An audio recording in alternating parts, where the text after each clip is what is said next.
Okay. Good evening, everybody, and welcome to the North Miami Planning Commission meeting for this Tuesday, November the 21st.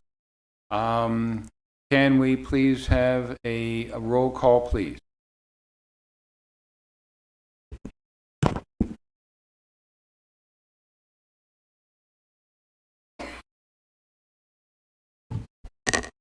Good afternoon, everyone. Good afternoon. So Chairman Charles will not be joining us today. So Commissioner Noemi Blimmer, Present. Commissioner Michael McDermott, Present. Commissioner Kenny Eat, Present. Commissioner Robert Besson, Commissioner Hector Medina, Present. Commissioner Edward. Present. Okay. Can we have the Pledge of Allegiance, please? Flag is due back.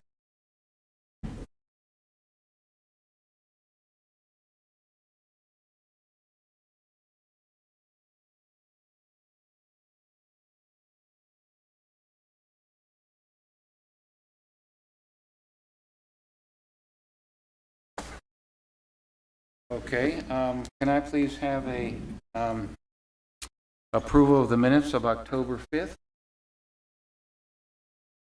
Everybody? So moved. So moved. A second. And a second. All in favor say aye. Aye. Are there any amendments to the agenda? No, sir. Okay. Has anyone had any? I know. Well, has there been any communications from any board members? We should probably do that once the item is called. Okay.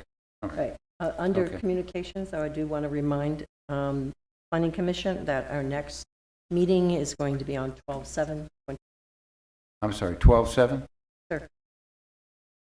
Okay, let's proceed, therefore, with PC 1729, a resolution of the mayor and city council of the city of North Miami, approving an application for a conditional use permit in substantially the attached form for a proposed mixed-use development consisting of a 20-story, 360-unit residential tower, an 8-story parking garage with an amenity deck, 8,429 square feet of ground level retail space and 4 on-street parking spaces on 2 parcels of real estate located approximately at 1810 Northeast 146th Street and at the southeast intersection of Northeast 144th Street and Northeast 18th Avenue, specifically identified with Miami-Dade County of Folio number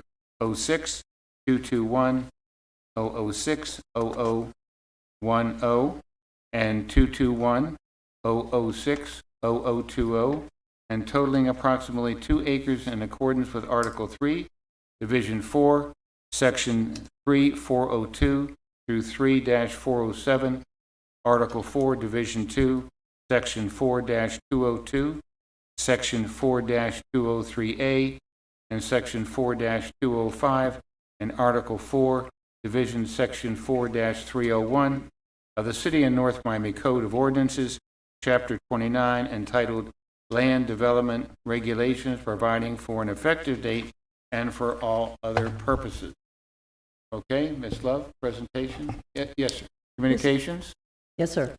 I have a summary of quasi-judicial procedures which would apply to item. So these rules apply to items concerning specific parcels of land, like the conditional use request before you today. The Commission will sit like a court, hence the term quasi-judicial, reviewing the facts presented at the hearing, applying the adopted rules as explained by staff in the staff report and verbally. Commission members can make site visits, but must disclose the evidence upon which they intend to rely from that visit. Commission members will disclose at the beginning of the hearing whether they have had communications with individuals on behalf of the applicant or otherwise, including who the communication was with and what the topic of the discussion was. All persons intending to speak to the Commission will be sworn by the clerk. The staff will make a presentation. The Commission may ask questions. The applicant will make a presentation, including expert witnesses, if any. Commission may ask questions. When the public hearing is opened, the public can make comments on the application limited to 2 minutes each. Citizen testimony must be fact-based, not opinion. The board deliberates based upon the evidence presented. Commission's decision must be based on competent substantial evidence, meaning based on the record, staff presentations, expert presentations, and fact-based comments by citizens, according to the standards set for approval set forth in the City Code. The Commission may approve, deny, or continue the item. We're ready to swear in anybody who wants to speak. Okay.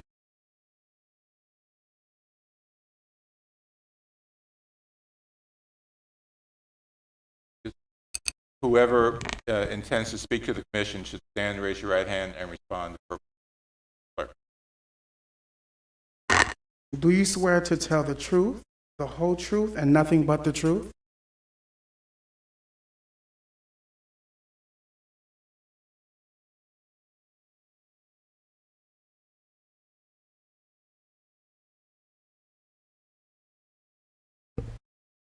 Okay, staff presentation. For the record, Debbie Love, City Planner, Community Planning and Development. Now, the item before you is a request for a conditional use permit for the project known as Allure North Miami. They're requesting an allocation of 360 floating units from the SDTOD pool to the property consists of, the subject property consists of 2 parcels of land. They total about 2.3 acres. One is located at 1810 Northeast 146th Street. The second parcel is at the southeast intersection of Northeast 144th and Northeast 18th Avenue. Currently, they're being used for liquor storage, parking, and they're zoned M1 industrial, and they're designated industrial future land use map. Under that, there is no residential allowed, and the maximum height is 55 feet. However, they're also located in the SDTOD overlay, which allows 150 dwelling units per acre, 200 feet in height. They're proposing a 360-unit mixed-use development that consists of a 20-story, 360-unit apartment building, an 8-story parking garage, an amenity deck, which you'll see, I'm sure, presentation, a little over 8,400 square feet of retail space, and 4 on-street parking spaces. 28 of the units will be deed restricted for affordable workforce, for those meeting 80 to 140% of AMI. They'll have integrated public art in the project. They have to be LEED Silver certified or national equivalent silver rating. They'll have 100 Florida native landscaping. The economic impact is about a little over 1,200 short-term jobs during the construction period, with about $44 million in wages. After it becomes fully operational, they anticipate 35 to 45 full-time jobs, about $1 million in ad valorem tax annually. The residents, those living and working there, anticipated to spend between retail activities, eating, going out, that type of thing, about $6.3 million annually they'll spend. That will be in North and in the greater countywide. The impact and development fees that the city will collect is about $1.64 million, and they have a lease of $100,000 annually. Some of the conditions that are, as you saw in our conditional use permit staff report, is that it does require DRC review afterwards for final site review. Go before City Council. They will to make sure that they construct it and be in compliance with that final site that was approved by City Council, as well as the architecture. Again, that restrictive covenant, setting aside those 28 affordable workforce units, is part of that condition. They will have to construct 6 feet wide sidewalk all around the project, street frontages. And they will have to work with the city to unify the two parcel development site. Finally, they'll have to obtain a certificate of use. And again, as I said, they will have to provide proof of silver certification prior to CO. We do wish to offer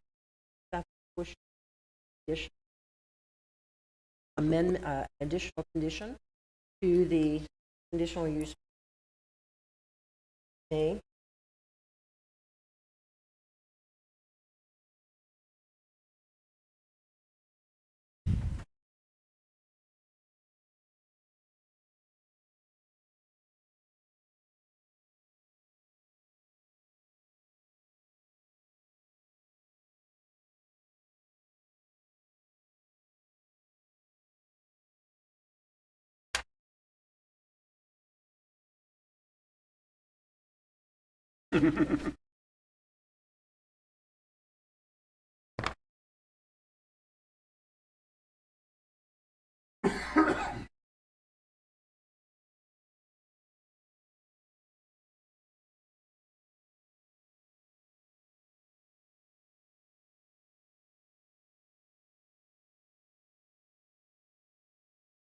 Additional condition staff is proffering is that applicant lessee with the city shall obtain all necessary approvals from the city, meaning the city council and such appropriate authorities, and enter into any agreements determined necessary by the city attorney to obtain and utilize air rights over the public rights.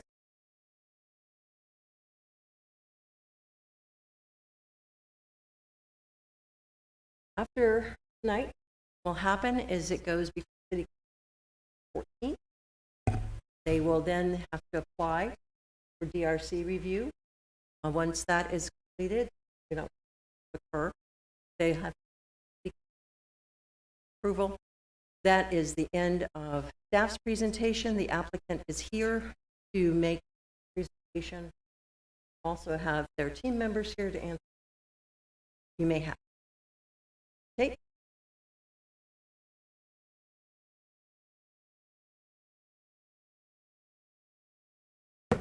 Distinguished Planning Board, Commission, Debbie. Pull up your PowerPoint, sir.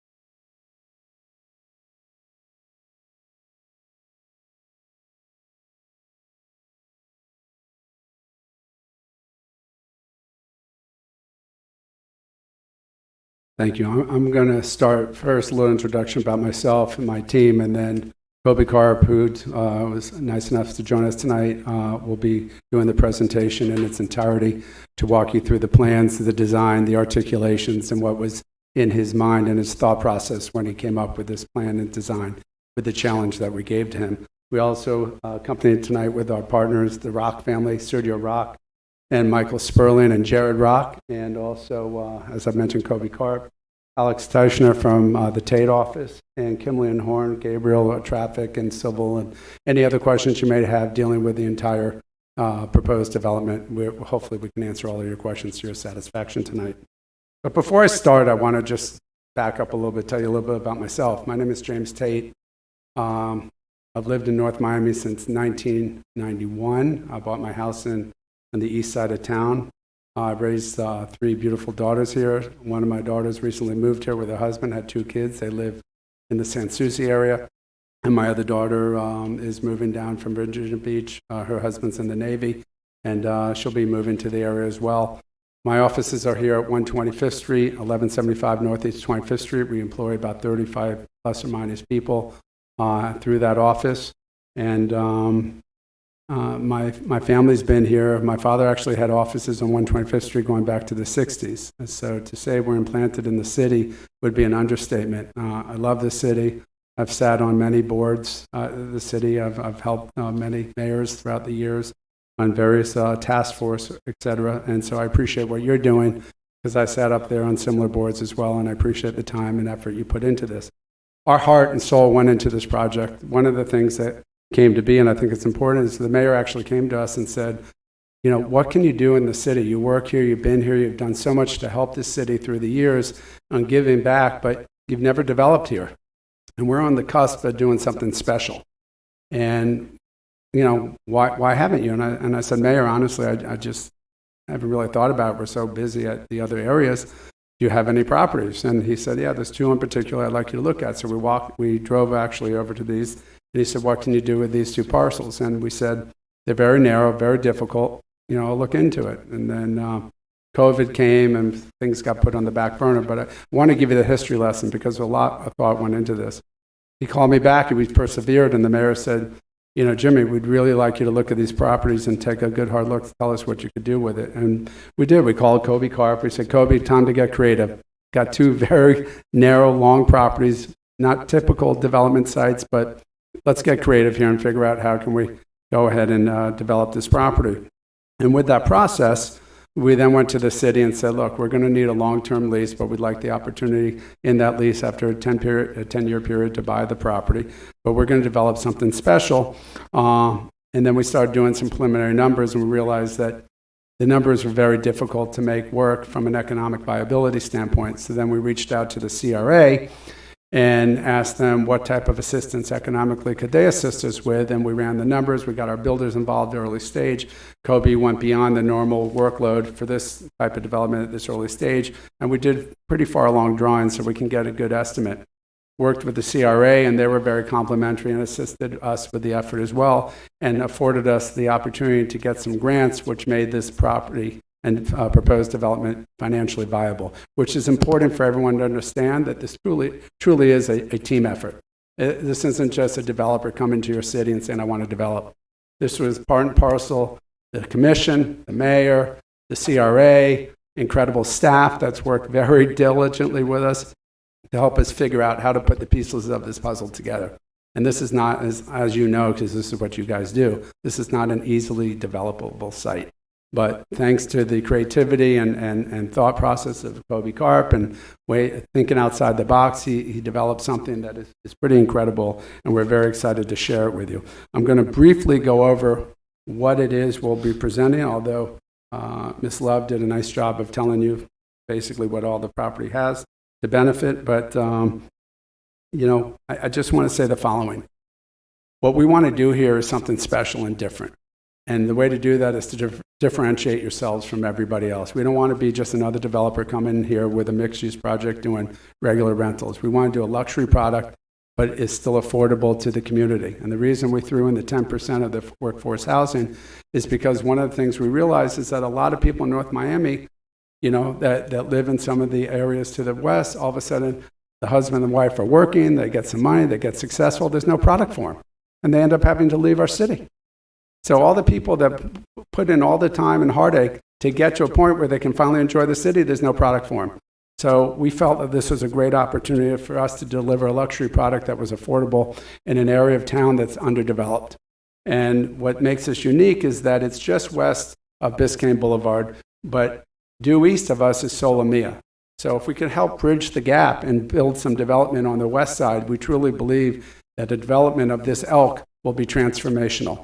And we'll take an industrial park and turn it into a first-class, best-in-class economic driver entity, which we hope one day, with the work and help of the other people in the community, can actually turn that industrial park into a very cool district. We'll be an entertainment district where you can have restaurants and living and work and just a safe environment where you can walk at night. And we hope that our project will be the catalyst to spur that growth. Because as you all know, the SDOD has this impactful zoning for this area, and people have had site plans, but nothing's been developed. And so we want to take the right step with your help and your approval to start in the right step tonight so that we can develop something in this area, which will hopefully be the catalyst for many more developments in this area to help inspire more developers like ourselves to come, see the opportunities in North Miami, help grow the city of North Miami and increase the tax bases and increase the coffers so the city can continue to do more things and give back to the community through other amenities and services that we so desperately need in the city. So thank you for your time. I'll be available for questions, but I'd like to introduce Kobe Karp to run you through the presentation. While Mr. Karp is preparing, we omitted to do the disclosures on this item. So if there are any mission disclosures of contacts with either the applicant or anybody else prior to now would be your opportunity to do that. Say anything.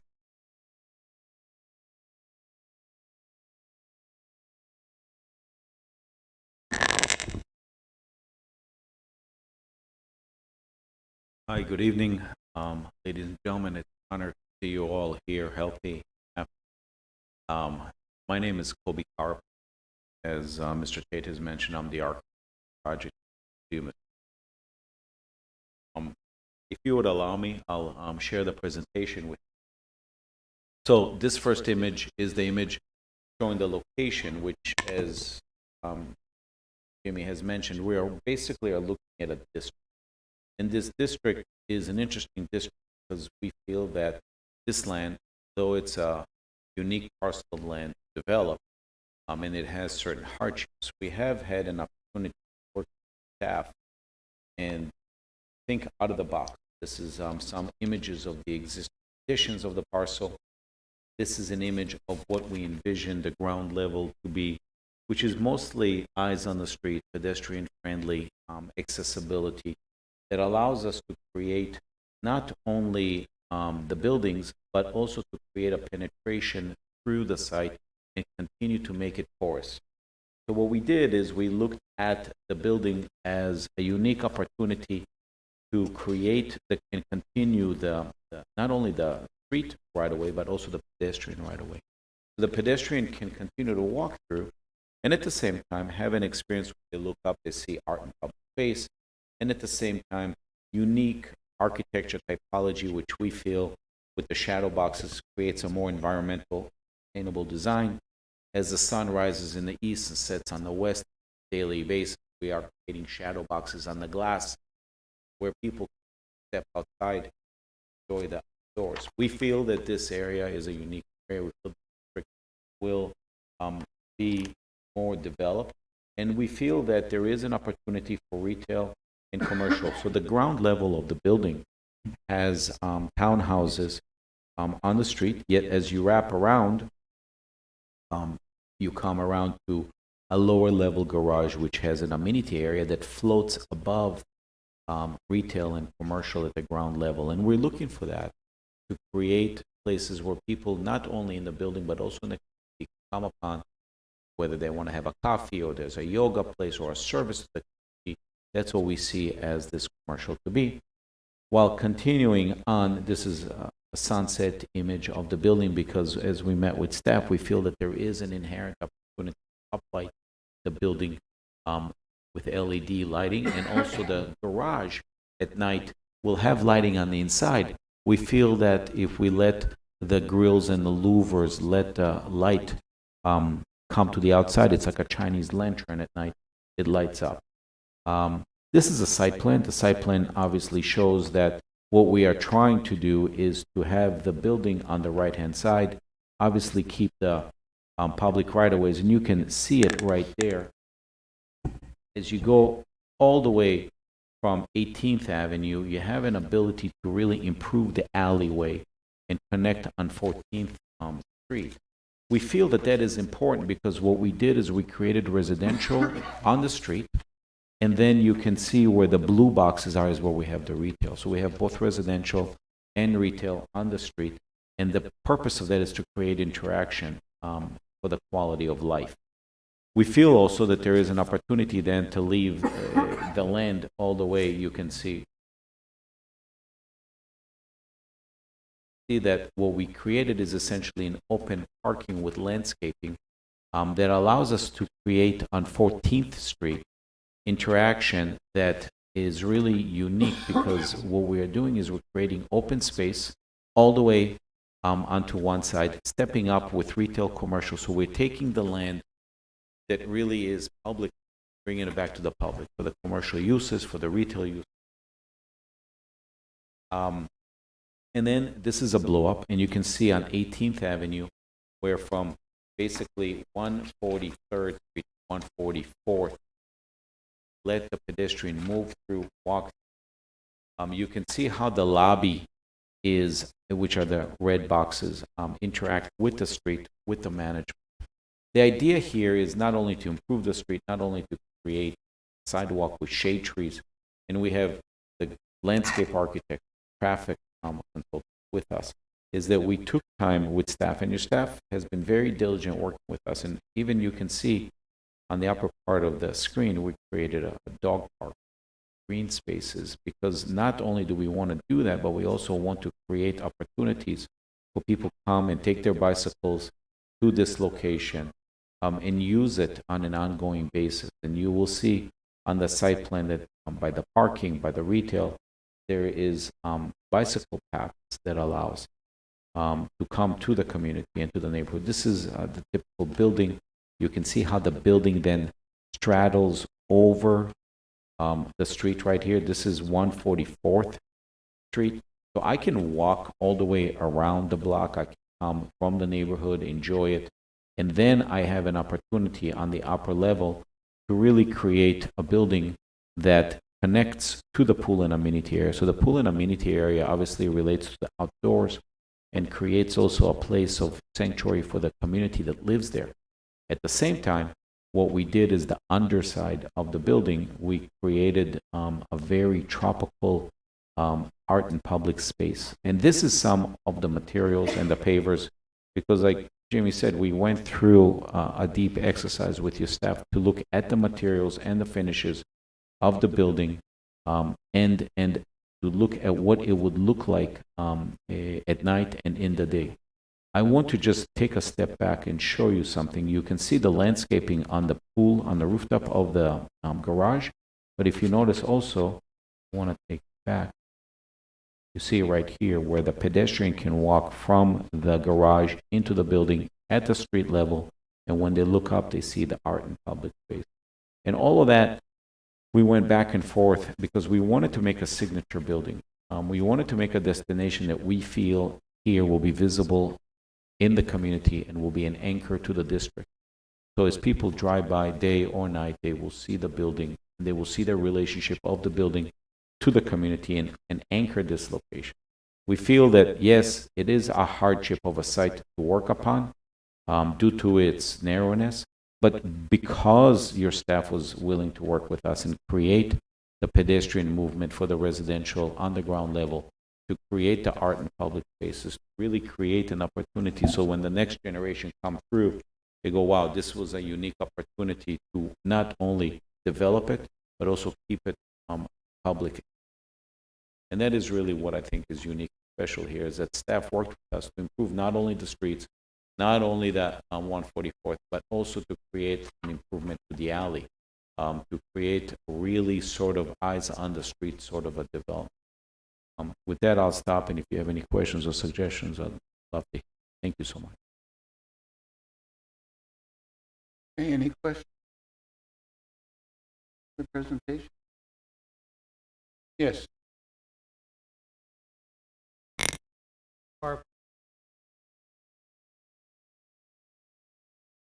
Question, could you further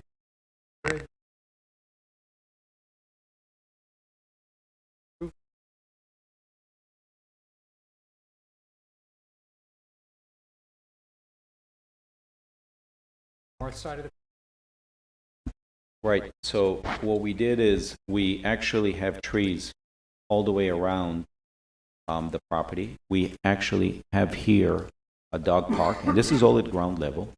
No, I understand. House, Oh, the north, right here. So we have a pedestrian walk all the way around. We have green space right here, and then we also have shade trees all the way around the property. So what happens to us is that there is a path of travel, you see right here between the trees, under the shaded, and we want to bring you around and have you walk around here, and this area also has trees, and it come all the way around. There's a sidewalk here, and then it brings you onto the commercial retail that has outdoor seating, and then continues all the way around. So your landscape plan, this is, if you allow me, the landscape plan by the landscape architect. It has trees all the way around the property. If you look closely, there's actually benches in here, which allow for folks to sit down and enjoy or meet other people, and then they can continue to walk around here. There is not only benches around here, but there's also bicycle racks and all the way around where people can sit. We met with staff. We feel that it's important not to have only retail and the drop-off entry, but also to, when you look up, you'll see obviously the art, but also right here are the residential units that come around with their own little lanais that open up to the. So the interaction is ideally complete. It would be like you and me sitting here and have your own apartment or your own townhouse, your own loft, but you would have a private garden in the. Same thing with the commercial retail. We felt that there is an opportunity to have not only commercial, but also we feel that there's an outdoor terrace, right? So what we did is we blew it up and we created a terrace here. We created little lanais right here. So when you come out of your apartment, you have a little private garden. Because some people have kids and they want to have a little garden, or they want to have a dog, or so everybody's a bit different. So and also here on this retail, so towards the parking within the park, we have bicycle. We have the handicapped ramp to come over here. You can sit outside, and this is underneath the building. So if it's sunny or if it's rainy, you are protected from the elements. And then we have the lighting that you saw in the evening. So you can walk all the way around the property line. You can go to your apartment. You can go to the neighborhood, because what happens is that you have in this community, this is the pool deck on top with all the landscaping on top, which is a separate package altogether from the landscape plan, if you will, at the ground level. Because what we really want to do is we feel that the land is the most valuable. Yes, I'm an architect, and it's nice to be an architect. Really, the most valuable commodity that we do have here is the land itself. So whether we improve it by the pavers and the walk and the materials that Kimberly Horn selected, and or we also have the shade trees all the way around, we feel that there is an opportunity to connect to 144th Street and to connect right here to 18th Avenue and make it really like a town square, a place where people want to come and hang out and meet each other in the day or in the night. So that's kind of what we're thinking about. And that's sort of why we also provided the retail into 144th Street. You know, we tucked it in here. We feel that it's on the corner. And then we feel that the residential two-story, two-bedroom units here are very important for us, right? And then what we did is we tucked in the, the back of house all the way around. We have parking that is accessible right here. And what happened is that the more we spoke to staff, the more we saw an opportunity to really create a signature sort of a building. So we selected the planters and the benches and the pots and the materials and the finishes of what we would have basically a very high luxury building. And you can see right here, this is the floating garage, but you can see the ground level is all glass, where people can sit and be protected from the sun and from the elements. This will be your two-story townhomes right here with the private garden.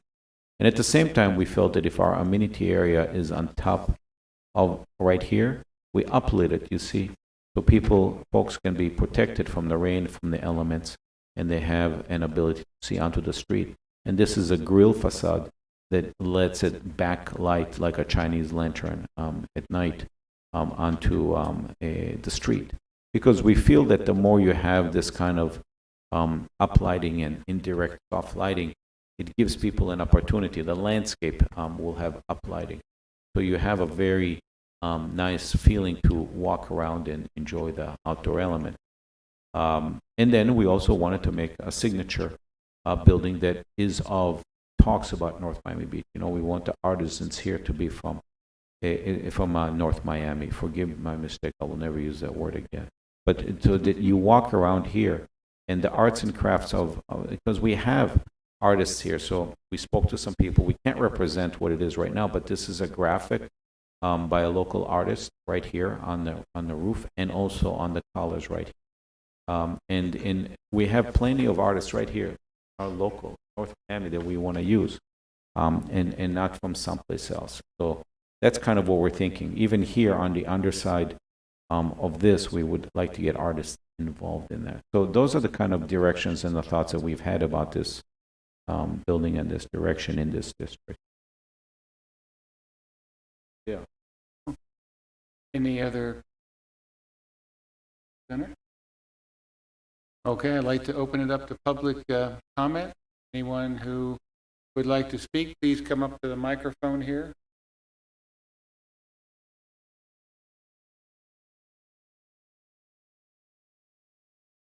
My name is Gregory Joseph.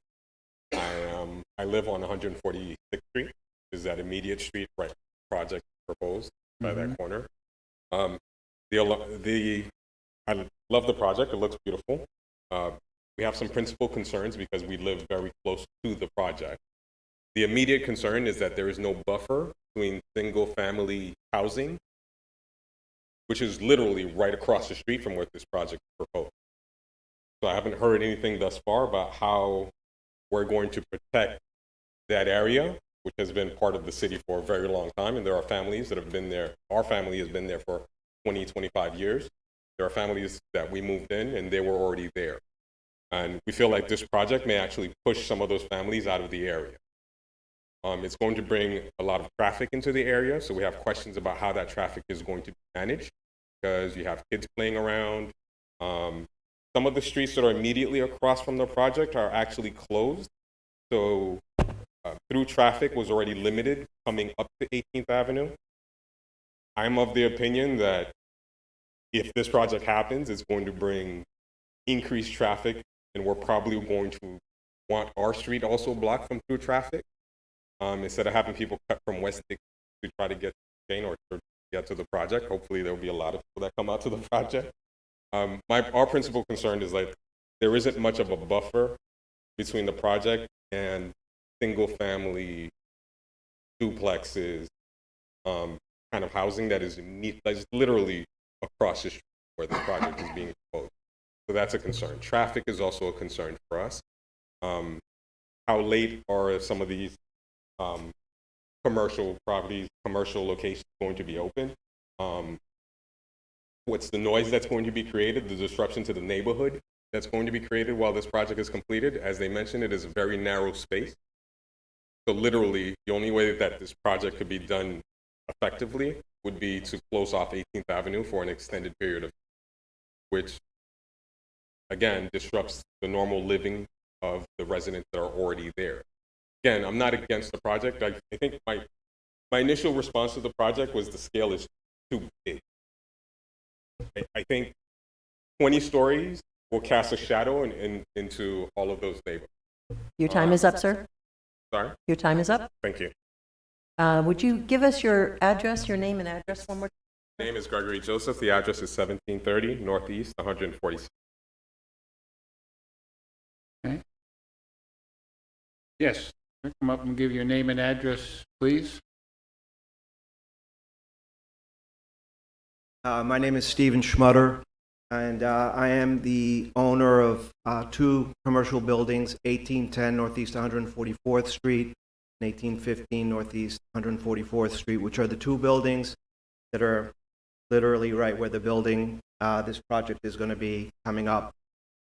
So, frankly speaking, this is the first time I've seen the renderings, and as the gentleman is saying, my opinion, stacking and packing so much on so little is a concern, but that doesn't seem like I'm going to be able to get in the way of progress here with what the city is intending to do, or that of what the developers are planning on doing. But I am concerned as a business operator that's been in the community for over 15 or 12 years, I should say, in 1810 and in 1815. And I'm concerned with the families that operate my business, that have their livelihoods, that at this point we have over 30 cars that come into the neighborhood every day. using this parking lot that will one day vanish. I'm concerned about our business interruption, the livelihood of our businesses with not having the ability to park, and that's really my principal question, that I have spoken with Mr. Tate in the past, and I'm asking the city. Nobody seems to now worry about what's happening with the community members that are there in the industrial park and their parking needs. I don't know where we're going to park our cars during the whole process, and it not enabling us to get to our workplace. And ultimately, what is the city planning on doing to accommodate parking for commercial industrial parks, buildings and business owners that are there that have many more employees than I do and will be displaced by not having parking lots available to us as we've had for these years. So my main concern is that, parking. Who's going to take care of it? The city, developer? I really would like. Thank you. Okay, anyone else?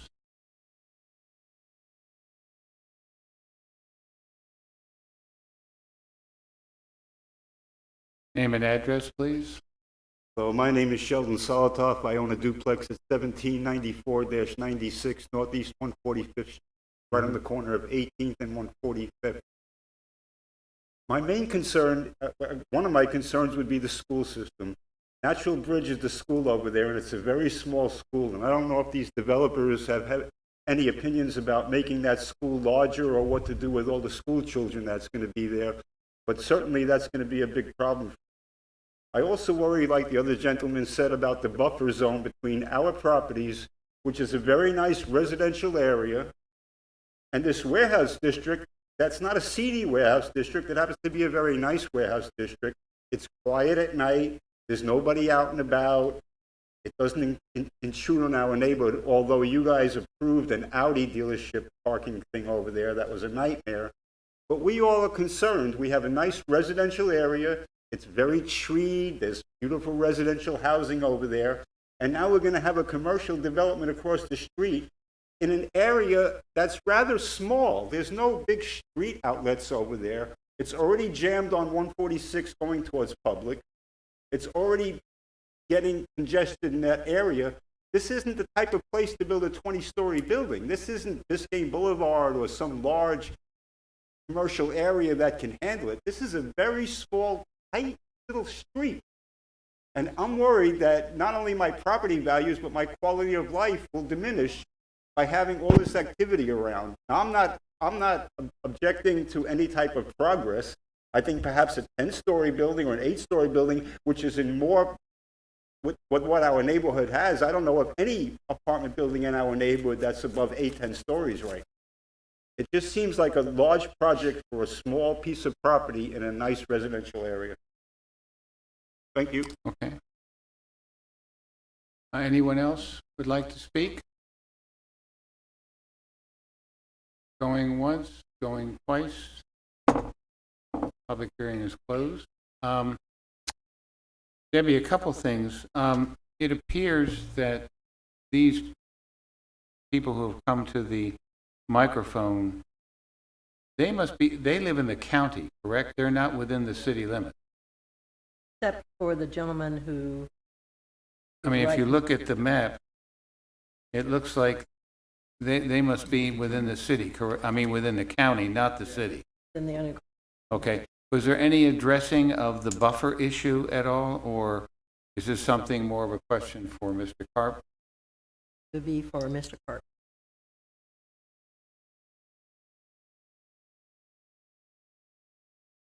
So thank you very much. Basically, you can see on this plan right here, if you can hear me, there is multifamily residential immediately right here on 146th Street. Mm-hmm. There's also additional multifamily residential on the south side.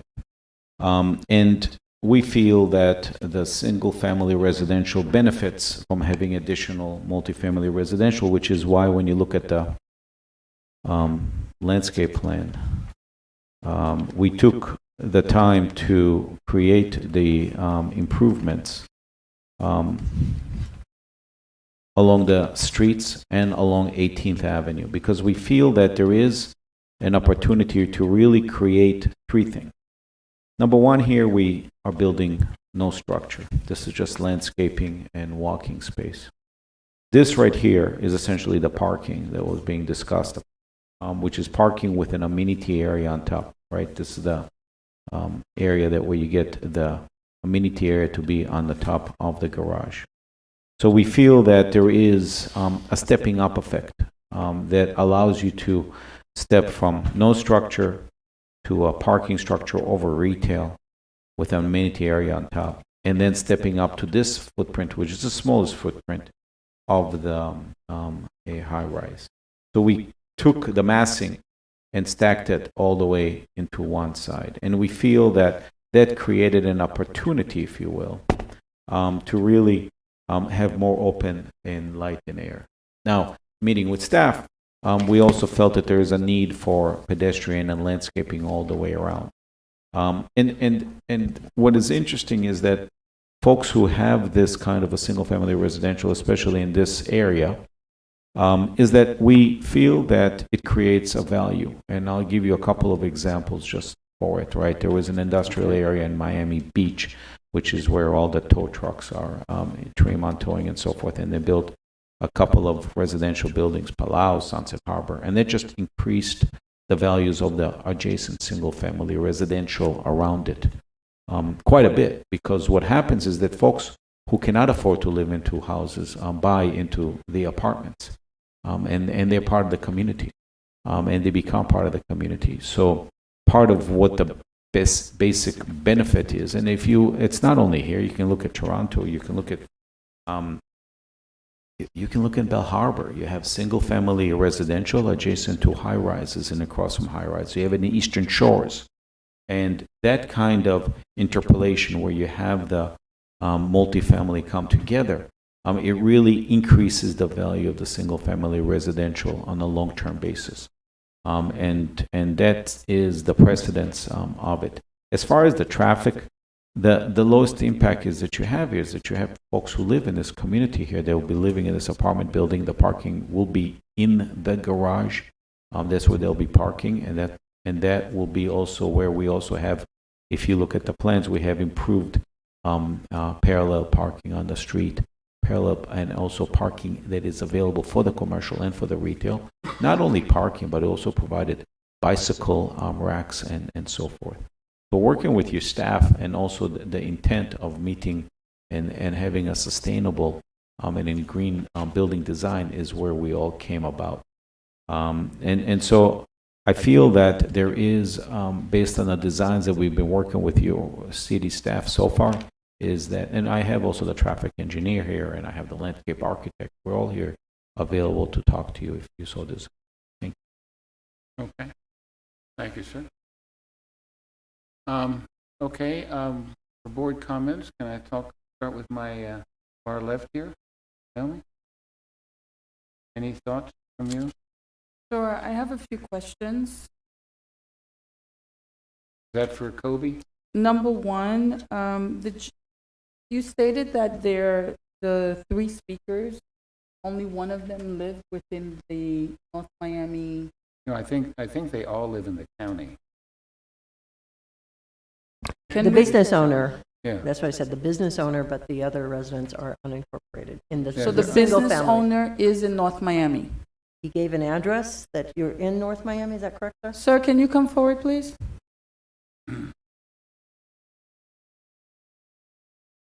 Your business is in the city of North Miami? Yes, And how long have you been here? over 12 years. How long have you been parking at the, Since we've moved into the industrial park, 12 years.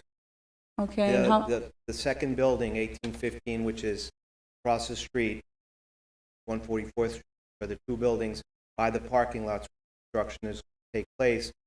I left out that there's also about a 25-car parking necessity for that building. We have a tenant in that building that has that many employees. so there's a business owner next door to you that has how many employees? 20 to 25, And how many do you have? over 30. Okay, but you're parking on the city lot, right? Yes, sir. Okay, thank you, thank you. I'm going to go into some of the specifics with the project. I think it's a gorgeous building, beautiful structure. I think it will definitely bring a lot of character and personality to the city of North Miami. However, I do not believe that that area should have a 20-story building. In addition to that, I wanted to go over some specifics. Here it says that there is, so you're requesting 360 units. Why is it that there's only 10% on 276 for affordable housing, which is really not 10%? It's under 10%. But why is it only on 276? Because the agreement that the developer has with the CRA, the CRA is only on the south, covers only the south parcel. So their agreement was, at the time when they submitted to the CRA, they were going to have 250 units on the south parcel. They've now increased that to 276, which makes it 28 units. So it's 10% or 25 units, whichever is greater. And so they've now have 276 on the south parcel, which is why they have to do 28 units. So they've agreed to do 28 and not 25? They have to. It's 10% or 25, whichever is greater. And although, okay, so we understand that there's a specific requirement for the CRA, why would we not request it for the entire project? We don't, there's nothing in our code that requires it. We don't have an inclusionary zoning ordinance that says you have to do that. Although it's not within, I understand it's not within the code, but I assume, and in a couple of minutes, I'll ask Mr. Tate some specific questions, but I assume we're doing this because we want to provide housing due to the fact that the county has a severe shortage, right? So we're doing this because we want to ensure that people have a place to live. And so the city of North Miami, I'm not even going to go into the medium income here, right? These apartments are not affordable. So if we are going to bring this beautiful structure, which I do agree is gorgeous, here into the city, we should allocate a portion of the units for affordable housing because we are in the city of North Miami. And we understand that the current prices here are not affordable for our people. So in reality, we're building for another group of people who do not currently live here. Because if you look at 30 studios, that's going to be a price range of $1,280 to $1,850. You have 2 one-bedrooms that are going to be at $1,370 to $2,300. And then I'm assuming this is an error because the 2 bedrooms are slated for the same price of the 1 bedrooms. Is that correct, or is that an error? Page 4 of 10, it says 132 2-bedroom units with monthly rent at $1,370 to $2,300. It's the same price as the 1 bedroom.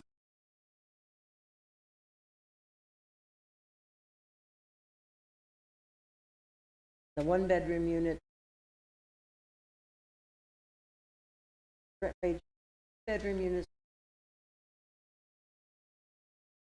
What page are you reading from? Because the one that I'm looking at, page 4 of 10, that's not what it states. That could be a typo. Okay, so Yeah, what I'm is the actually reading price? from the report, directly from the report. Okay, what is the price for the 2 bedrooms? Bedroom. Okay, and then we have the 3 bedrooms at $1,900 to $3,500. Well, again, you all they already have a set aside of 10% for affordable housing of the units that are on the south side as required by the CRA agreement. As to any more, that would be a request that you could certainly make or recommend to city council that they increase that, the number of affordable units. Okay. Mr. Tate, yes, please come forward. Without you even needing to ask Naomi, we were planning to do 10% for the entire property. We already expressed that So to it's the commission. 2% for the entire No, property? 10%. 10% for So- the entire property? Yes. So it'd be 36 It will be units. 36 total. The only reason we had 28 is because we were required to have the CRA, so we requested, that's what we had. All along, we were planning to do 10%. That's what we represented to the commission. Okay, I have a quick question for you. So, gorgeous project. I think it's beautiful. So my first concern is, why so high? So we have a couple of issues here. Number one, it's a very expensive property to develop on. It's very narrow. And we had to get very creative with the city attorney and the city planner to actually have it cantilever out over. That's why the air rights are going to come into play, which makes it even more expensive. And then we have a very expensive parking facility, right? Parking garages of this magnitude cost almost $25,000 per space. In order to afford all these fixed costs, we have to have economies to scale. The only way we can get economies of scale is to maximize the number of units on the property. The STOD has done that.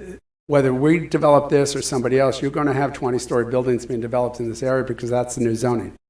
And that was done for a purpose. It was a purpose to start development in this area. We just happened to be the first development.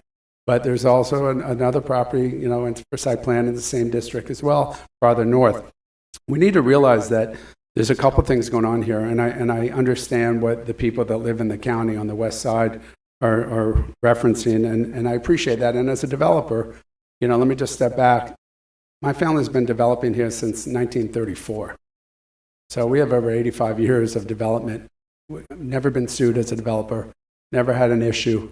We're good community leaders. We want to reach out and talk to the community. It's just the process hasn't started for us to reach out to the community yet. We plan to reach out to the community. I did meet with Mr. Schmutter and all the business owners early on at Mr. Schmutter's request, but it was too early to really show what we were doing because we needed to get the conditional use permit first before we started the site plan approval process, which time requires us to do the community outreach. So we got a little, some of this got a little bit ahead of us, but we're moving at lightning speed. But one of the things I want to remind everybody is there's a train station coming to this area. So everyone's talking about traffic. Our property is not going to be a burden on traffic. Number one, we did a traffic study with Kimberly and Horn, but number two, we have all of our own parking on site. Number two, most of our residences, once the train station is built, if they work downtown or work in the area, are either going to walk to the businesses along Biscayne Boulevard or ride their bike to the train station to commute downtown. So I think we've well met the concerns when it comes to traffic, notwithstanding the fact that there's a lot of points of entry into this community. You have Blackstone, which is on the southern side of our property, putting $125 million into their 720 units just south of us. So there's already residential around us. All we're doing is just trying to increase and improve the value of the area and put as nice a product as we can and still make it affordable. If you look at our rents compared to rents in other areas, I would say we're pretty market driven and we're trying to do what we can for the community. But, you say that we're creating a unit that's too expensive for the community. What about all the people that have been successful on the west side of town or the middle of town, and all of a sudden there's no place for them to move, and they want to go somewhere nicer, but they can't afford a house, but they want to stay in North Miami? Well, this is an alternative for them to have a luxury unit that they can afford and stay in North Miami where they grew up, and their kids grew up. And as far as the school system, because we're in the city, we're not in the county, our kids will go right over to David Lawrence and then to Alonzo Mourning. So there is an A-rated school for this property in the area. So from a concurrency standpoint, I don't think we have any issues from parks or schooling. And lastly, as I said, from traffic, there's multiple means of ingress and egress into and out of our property, from the south to the north to the east. And even where Mr. Schmutter has his office, during our development, someone said, I don't know if it was Mr. Schmutter or the gentleman that lived in the county, but they said we're going to shut down Northeast 18th Avenue. We are not shutting down Northeast 18th Avenue. The county would never allow us to shut down Northeast 18th Avenue. there are plenty of developments that are built in urban settings. It's done in New York, it's done in downtown Miami. Buildings go up right next door to other buildings. They don't interfere. There's no interference of the business. It's just development. And quality developers know how to develop in those type of circumstances and reach out to the community to do within our ability what we can do. But obviously, the city, if they want to provide parking for some of these people, they can. I spoke to the city. I spoke with the district manager, district commissioner, and he said there's a lot of on-site parking. Maybe there could be more street-side parking. The city has a lot to the south. Right now, it's used for utilities. For utility vehicles. Maybe some of those utility vehicles could move somewhere else, and that could be provided for parking. There's a lot of options on the table that are being discussed. But if we don't have growth and we don't have these communities to increase our tax base, then all these great visions of grandeur are going to die on the vine, right? Because you need growth. We can't be stagnant. We need to grow. And the reason we need to have the 20 stories is we have to maximize our density in order to have the economies to scale, in order to be able to afford this development. As it is, we can barely make this economically viable. If it wasn't for the CRA stepping in, this project would not be getting off the ground. My next question for you, and you partially answered this, as you were doing your presentation, you mentioned that this was a collaboration with the CRA, with staff, as well as with the mayor. Initially, the approach was for you to build luxury apartments. Is that what the vision was? Yes, it was to build nice apartment complexes. Yes, it was to build a beautiful apartment complex with specifically luxury. Yeah, luxury apartments with a certain. Listen, luxury means different things to different people. If you look up luxury, there's no definition for it. It means nice. That's what luxury means. You could go to Bal Harbor and say luxury. That's uber luxury. You can come here and say this is luxury, and you go somewhere else, and there's something nicer. If you look at the design district, right? You want to talk about complementary developments. When Craig Robbins started to have his vision for the design district, it was a lot like this M1 industrial zoning. That's what it was. It was all warehouses, okay? And there's all the houses, a lot of single-family homes directly to the north, right off of like 42nd Street, 43rd Street, and they're still there. Those homes have all gone up to over $1 million now. So you talk about coexistence of communities working together, and you have beautiful communities being developed right on top of residential units. The outcome, as Kobe Karp said, is all ships rise in a rising tide. Those home values are through the roof. You can't get a home in that whole area for $800,000, $900,000, $1 million. Those homes went for $100,000 before Craig started developing. Look at Wynwood, another warehouse district. Okay, that's all it was. It was dilapidated. It was a bad warehouse district where Stephen Schmutter's property is on 146th Street, 144th Street. Very nice street. The community is a great community of business owners. They do a great job. They're an anomaly. If you go to the north, it's not so nice. Okay, and so what this is going to do is inspire others to come and develop. It's going to be transformational. And as long as we do this as a community, and we communicate, and we work together, and we're transparent with what our desires are, we can all be successful. We can all be happy. Everyone's not going to get 100% of what they want. Trust me, I wanted more money from the CRA. I didn't get it. But the bottom line is we have to all compromise if we want to see this type of growth in North Miami. And this is important. This is important for the city. My last question is, would you consider, once you're at full capacity, to turn this into condos? I have no desire to turn this into condos. So it will always be luxury rental apartments? Well, always is a long time. If I sold it to somebody and someone else did, I don't know. Our intent, Sergio Rock and myself have spoke about this. We would like this to be a portfolio legacy asset, meaning it would stay in our family portfolio. So our intent is to keep it as residential, and it's not a condo type development. Okay, thank you. Thank you. Okay. I reiterate what everyone has said. It's a beautiful building. I'm pro-development. I asked staff, if this was a use by right, what would be the buffer requirement for the project? Well, our code requires in the M1 district, they have a 5-foot wide buffer. Have more than that.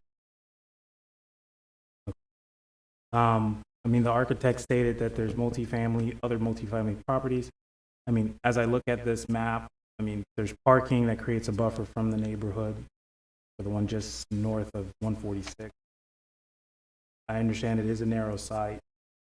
For me, it's a little an issue with the buffer, but if you're saying it is by right 5 feet. As far as the parking is concerned, is there any capability of business owners, employees using the built-up parking during the day when apartment owners are not using those spaces? Is that something you've considered? We would have to sit down and look. Obviously, we have a lot of parking, but the issue right now is for our residents, it's secured parking. So we'd have to sit down and figure out how that would work. Now, there is excessive parking on the north side. I don't think we're going to be out there policing it unless all of a sudden our residents say we have an issue, but we have a lot of parking on the north side of the property at ground level. We have 4 parking spaces at street level. So, I mean, realistically speaking, there's plenty of parking on the property, but I'm not going to say that somebody can use it because I don't know what our needs are until we develop what we have to develop. So, you know, just for background, these parking lots were leased out to Audi for a long period of time. They were not always public parking. When the Audi lease left, when he sold Audi, they turned it back into a public spot. And before that, it was for the city use, and the city was using it. So the parking facility on these lots is fairly new, relatively speaking. So it's not something that's been there forever. Not been a city parking lot forever. And then one last while you're up, for me, the lighting of the building and the parking deck, has a light study been done as far as light pollution to the residents right across the street? Yes, sir. It has? Photometric study, the plans have been done. It's part of in your package, maybe in your, and we make sure that the light does not go off of their property. What photometric study has done, has concluded that it's not going to keep off. Okay, thank you.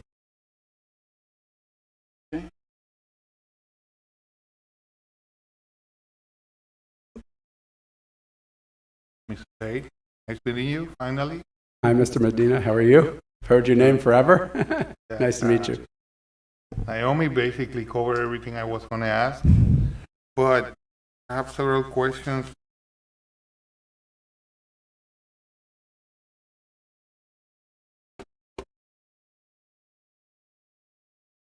And I understand that the development is going to bring property, are going to raise the property values.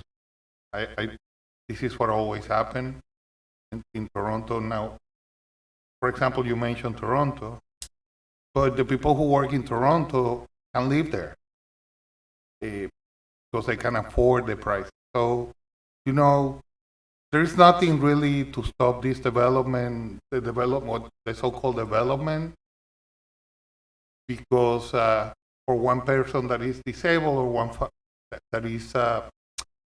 one family that has to leave, there's 10 more families behind that family to buy the property as a nice profit for that particular family. So it's the way it is. And, you know, I cannot stop it. I'll be more successful to stop a train coming than stopping this development that is coming to the city. And I read 10 books on this, and I'm very familiar. There is no stopping. So it's a beautiful project. You know, I love the parking lot. That is not an ugly thing. It's closed. The lighting is I like that. I went by there today and I spoke with several of nobody lives there. They're basically rentals, you know, and I think somebody can, you know, maybe develop those properties. Or I don't see them staying there. It just doesn't match. So now, when we talk about the economic benefits of this kind of project, we always, you know, do not mention the quality of life that is going to be affected. Like the gentleman mentioned, the quality of life is going to be affected. The kids are not going to be able to play there anymore, and that's the way it is.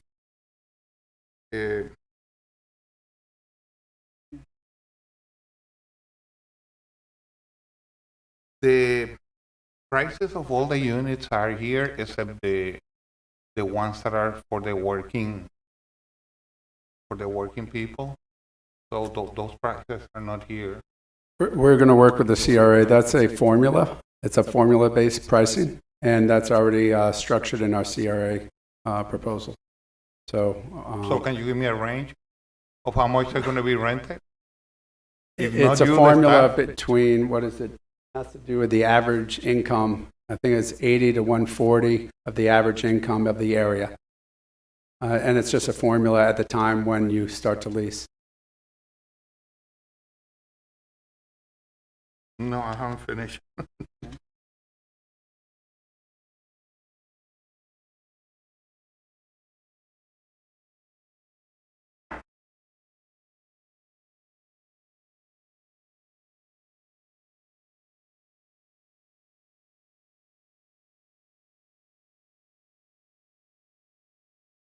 The Miami Economic Association study here, the one who did your study.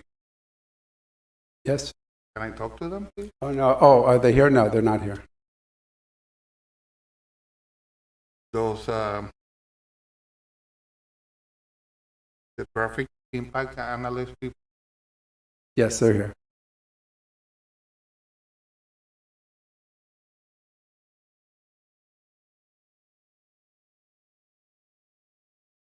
Hi, good evening. Rory Dorman with Kimley Horn, office at 355 Alhambra Circle. Nice meeting you, Mr. Dorman. Pleasure. So it's like 100 and change per hour, the traffic that the impact that area is going to have in the morning, and a little bit more, 120 between 4 and 6. That's correct. It's not every hour. We just look at the 1 hour peak for the morning commuter rush hour period, and a 1 hour peak for the commuter rush hour period in the afternoon. So we're looking at 1 hour between 7 to 9 a.m. So that could be 7 to 8 or 8 to 9, and also 1 hour in the evening. That again either 4 to 5 or 5 to 6. But yes, we are expecting about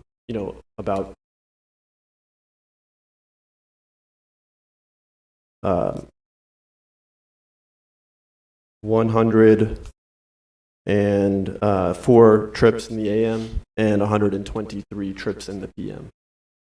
And that's over a 1 hour span. Of 360 units. For 360 units and for the ground level retail, yes. And this study was conducted using Ms. Love one mentioned that you have to use a specific study, because the ones that I conducted using the statistical method listed in many books, it's not exactly the same one. And usually when I have other buildings, when I have conducted our own study, they differ. It's different, the amount that, but at this point, I wasn't able to do a preliminary study with students of statistics, so I will take your word for it. But in the future, we'll look more closely at the formula used and taking every methodology. Yeah. So understood. And just to be clear, the methodology that we took in developing the anticipated traffic to be generated by this project is consistent with all previous studies that have been prepared, not only in the city itself, but within Miami-Dade County. These are extremely consistent methodologies. If it's an added level of comfort as well, the traffic volumes, we know COVID has had an impact on traffic volumes and work from home traffic. We went and studied and developed a factor that grew the existing traffic volumes to normal traffic volumes, and to provide a conservative analysis to really analyze a worst case scenario. Well, I appreciate you doing that. However, this Miami-Dade County is notorious for, underestimate the actual traffic. And perfect examples are the Solemia project on US 1 and the exit there. The projections are not the reality, but okay.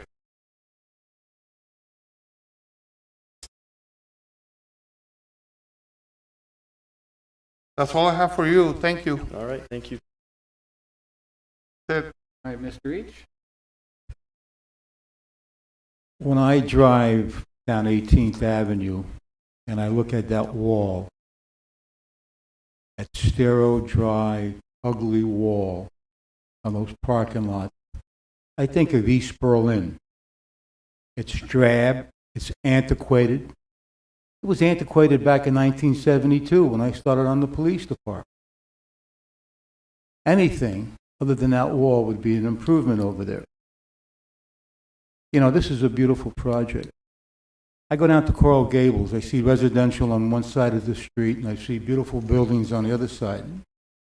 Go down by the courthouse, same thing.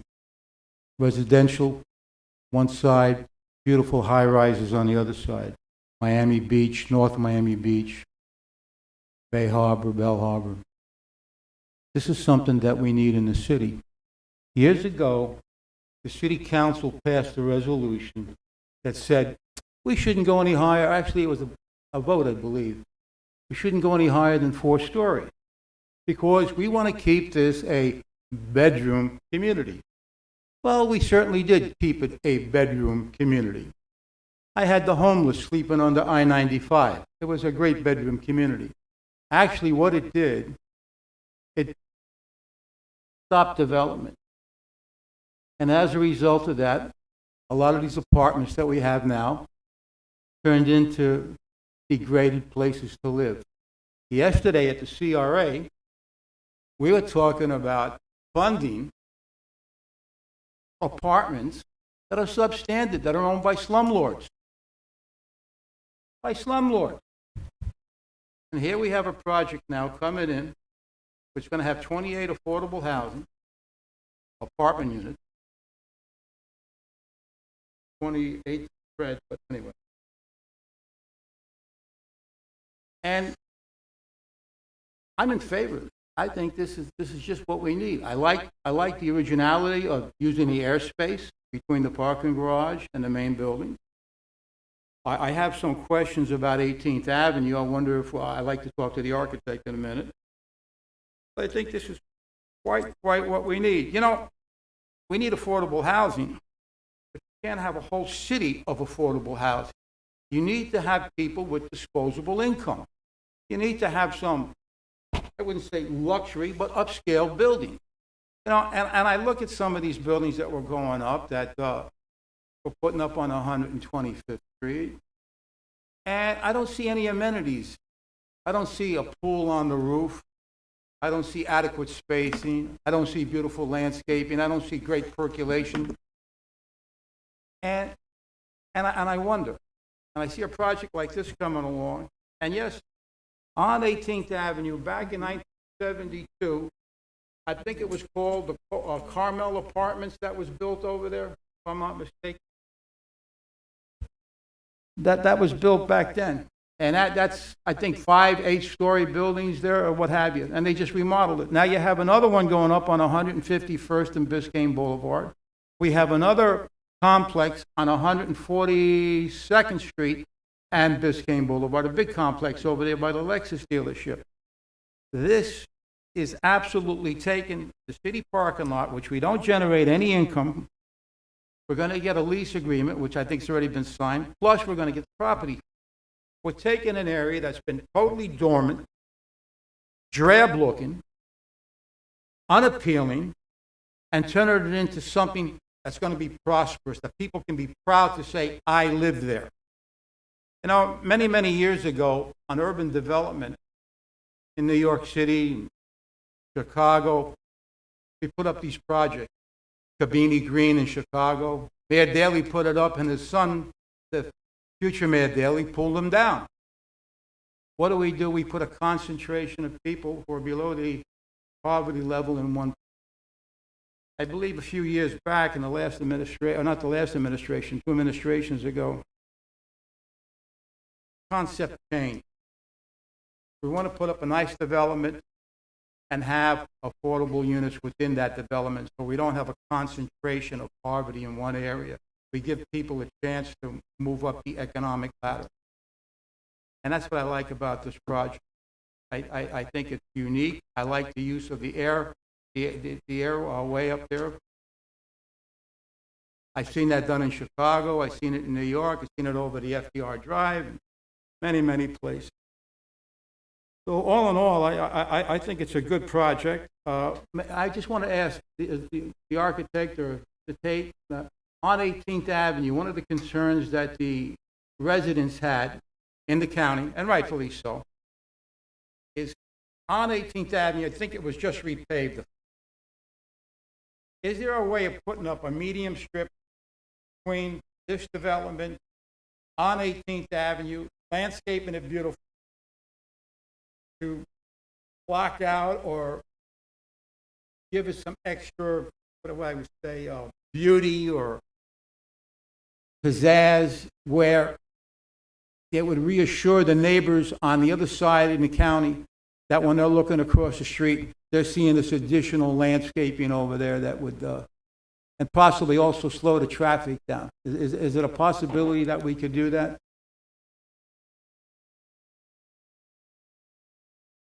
Kenny, the 18th Avenue is a county road, Okay. and the people that are making the request live in the county. It would be something for the county to consider and have to approve. It's nothing that we can do as a city, or it's nothing we can do as a city or developer. It's not even in our purview.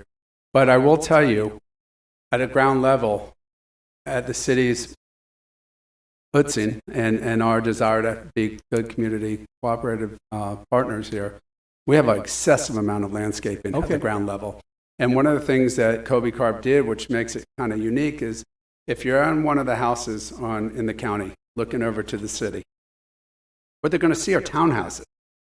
Because if you look up, then you're not going to see the landscaping in the buffer anyways, right? But if you look straight out, they're going to see heavy landscaping, sidewalk, and then townhouses. And townhouses complement single-family homes. Now, if you look up, then all these suggestions, whether the landscaping on our side, landscaping the medium, doesn't come into play because you're looking up. So I think they are properly protected, and there's good buffers on all accounts. And from an architectural standpoint, you're looking at a comparable type product, townhouse versus a single-family home or a duplex. Thank you. I think you answered my question. Thank you. I drove down there a couple of days ago, and maybe it was last week or the week before, and I see trash on the county side and all that other stuff up there by about 151st Street. I think this project's going to be a big improvement, and it's going to be an improvement for the people that live on on the county side of 18th Avenue, west side of 18th Avenue. Thank you very much. All right, thank you, Kenny. I think that this is, Mr. Besson? A couple of questions. Is there a bicycle room project?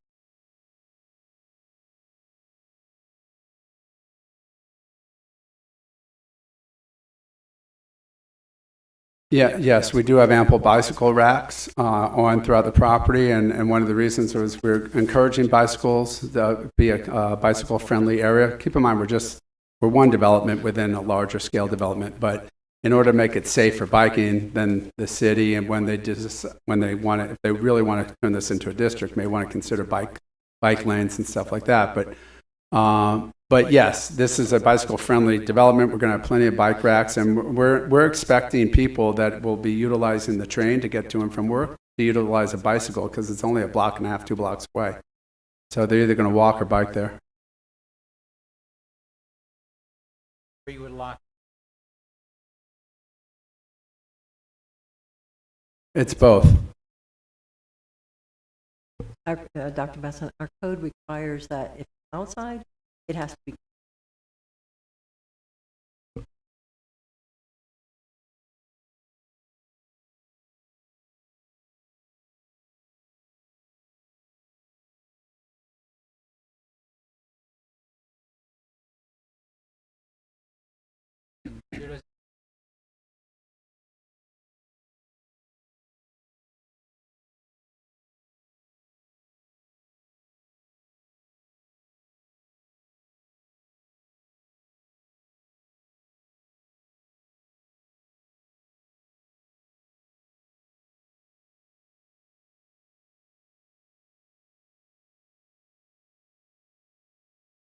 Thank you very much.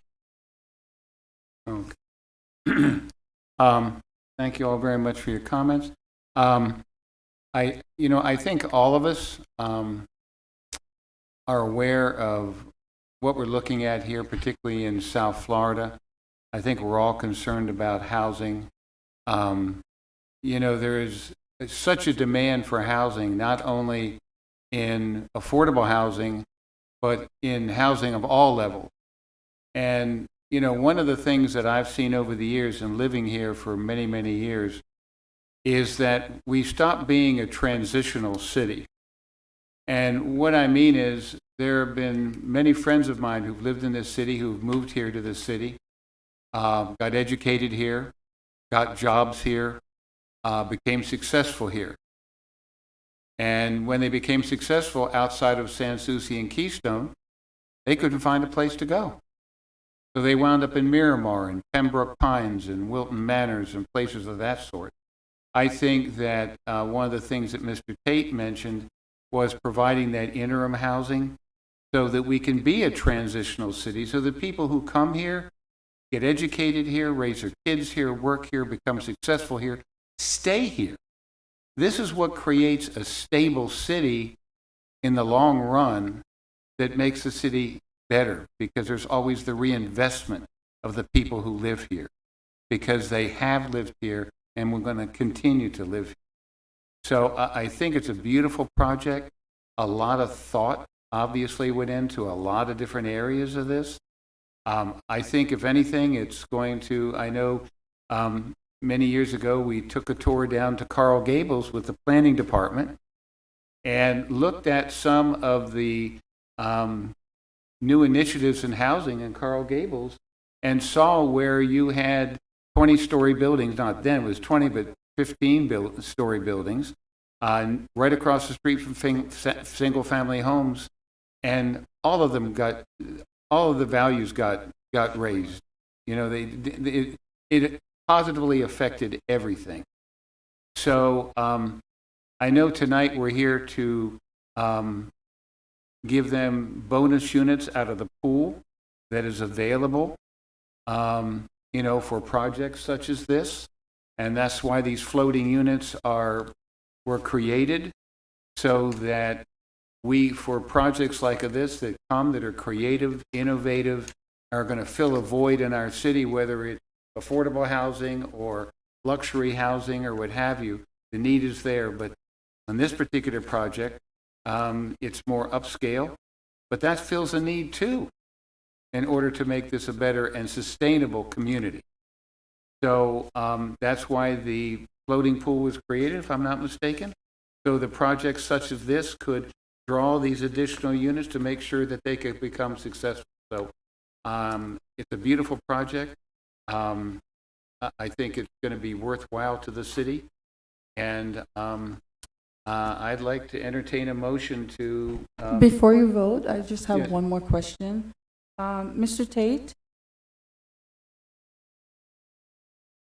you stated that you received some funding from the CRA. What's the total amount of funding that you received? I don't have it on the top of my head. It was part of it, like Love? Okay, can you just put it on the record? How much is it? Sure.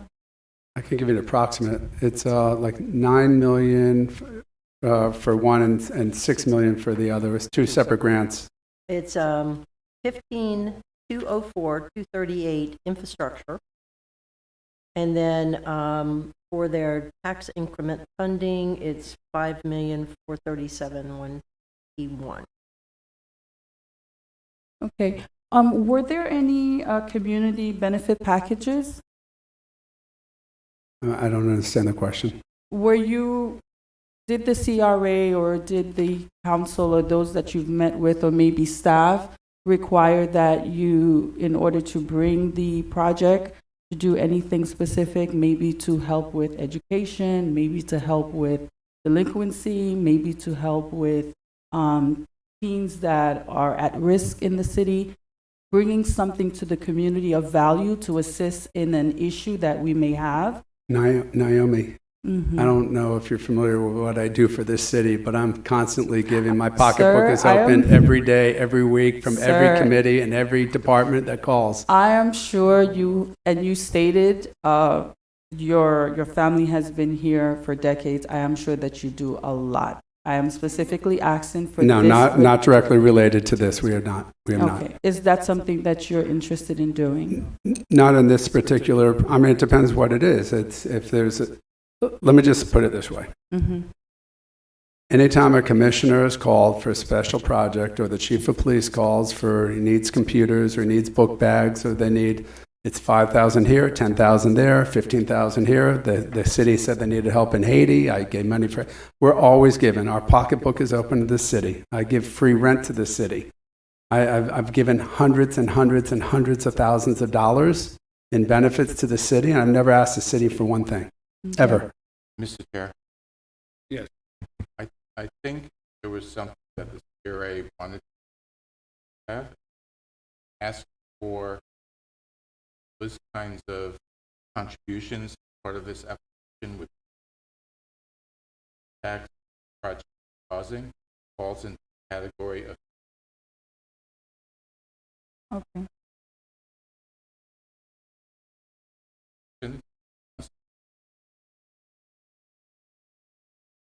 Okay, thank you. I make a Thank- motion that we approve. Okay, there's a motion on the floor I make a motion that we approve. that we approve. Do I hear a second? There's Mr. a Chair, second. Yes. don't forget the addition, you all agreed to that additional condition that we added at the beginning regarding air rights? So Yeah, with the air your rights. motion would be to, if you all agree to that, be to include staff's proffered addition. I make a motion that we approve. I amend the motion, and I I'll amend it that we approve it with the air right. Okay, with the additional condition requiring With the Right. additional condition. The a separate addition. approval for Arrowhead. yeah, right. Okay, we have a motion second. Who Okay, seconded it? Mark? Okay, we have a motion and a second. Any further discussion? All in favor, say aye. Aye. Aye. No. Opposed? All right. 5-1. Okay. All right, Mr. Tate and crew, thank you all very much.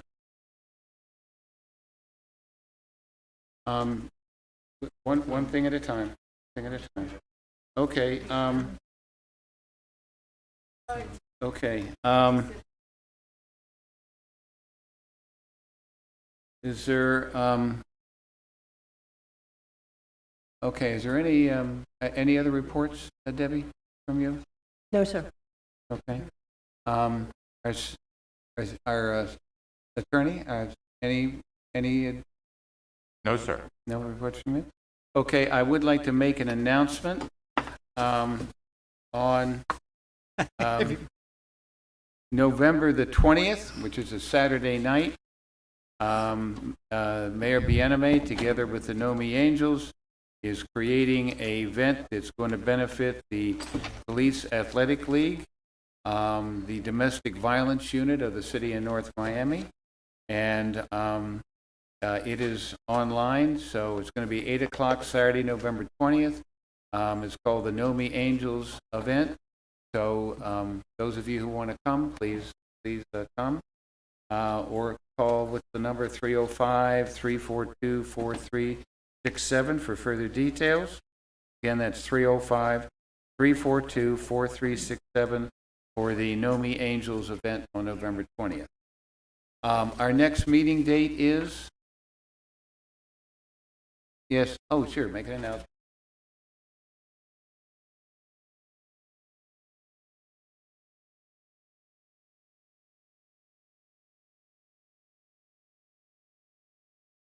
Okay. 7 years already, Mike. Every 7 years, we're required to, by Florida statute, to evaluate our comp plan. On November 18th at 6 p.m., right here, we're going to have a community workshop to talk about the new hot topic that the comprehensive plan should consider during the update. We have topics in there currently, and now we're just going to talk to the community about what Florida statute calls it changing conditions in your community. I'm calling it.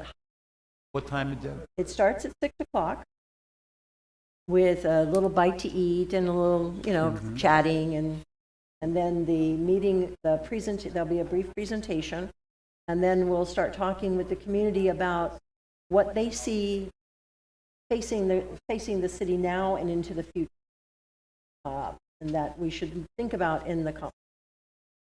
So I just wanted to make that announcement. It will also be announced at the upcoming city council meeting, and we certainly hope that our planning commission members can attend and participate along with the community as well. Thank you, sir.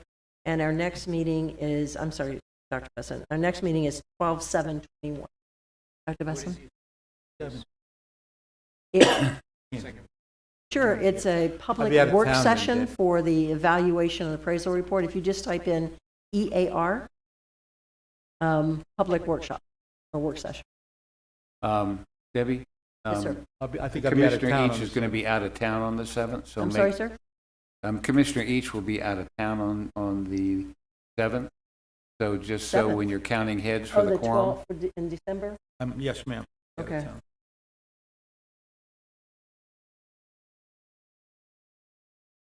Thank you, sir. And All that's right. it for me. So thank you for Okay. allowing me to Well, make that great announcement. job, everybody. Thanks, everybody, for coming. Do I have a motion to adjourn? Second? Okay, all in favor, say aye. Aye. Always a unanimous vote when you ask for adjournment. Huh?